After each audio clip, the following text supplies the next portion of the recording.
Ahojte.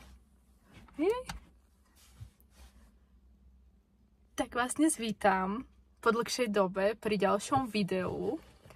A dnes mi tak prišlo taká téma, že buď si vyberám ten naplnený život, alebo si vyberám, aby som zapadla medzi ostatných. Že veľakrát máme tendenciu si nedovolovať v živote to, čo cítime a kde nás to ťahá, preto aby sme zapadli. Zapadli do okruhu tých ľudí, do toho okruhu, kde žijeme, s kým sa stretávame a už by sme to chceli aj inak.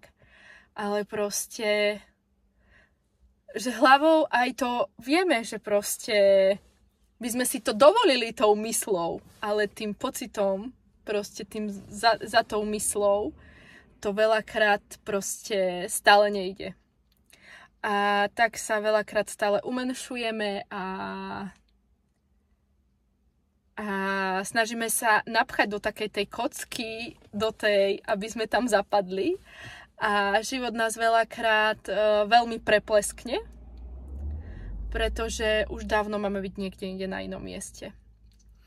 A bude nás plieskať dovtedy, kým to nepochopíme a neuvedomíme si to. Že keď sme sa rozhodli pre ten naplnený život, tak to už inak nejde. To už proste nejde, aby sme niekam zapadli.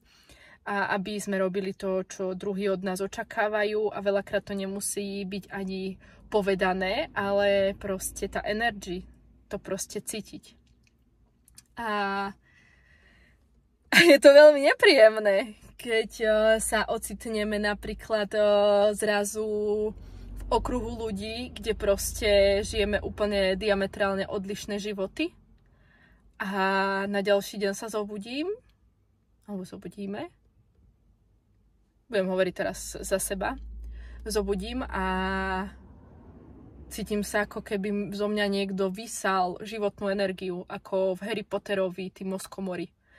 A to bolo práve tým, že som vstúpila do prostredia, kde proste sa riešia len choroby a proste úplne proste to všetko po starom, cez tú myseľ. A ono je to v poriadku, že oni to tak majú. Ale proste, keď my nasadneme na tú svoju cestu, na ten proste vlak, ktorý sa už rozbehol tým svojím smerom, tak proste tam už miesto pre takéto veci, stretnutia už nie sú, pretože nám to, tým, že my sa tam chceme napasovať, tak nám to veľa zobere.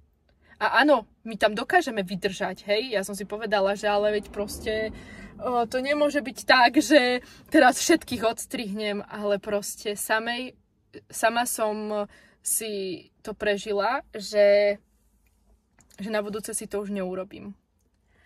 A takto sa pomaly a isto vymieňajú tieto veci, ľudia, situácie, a nahradzajú práve takým tým novým, ktoré už odráža to nové, prečo sme sa my rozhodli. Aby odrážalo to naplnenie a ten naplnený život, pre ktorý sme sa vo vnútri seba rozhodli, že proste tu budeme žiť. A jasné, že chvíľočku potom čas sám so sebou a zase sa navrátime k sebe. Som sa navrátila k sebe a zase som opäť vnímala seba a proste to naplnenie v sebe, ale chvíľočku to trvalo. A na čo by som si to znova robila? Takže toto ma napadlo dnes zdieľať, že naozaj nebojme sa vykročiť a nasadnúť na ten prúd života, ktorý nám bude prinášať nové veci, nové, ktoré sú za hranicou tej mysle, nových ľudí, nové situácie, nové skúsenosti.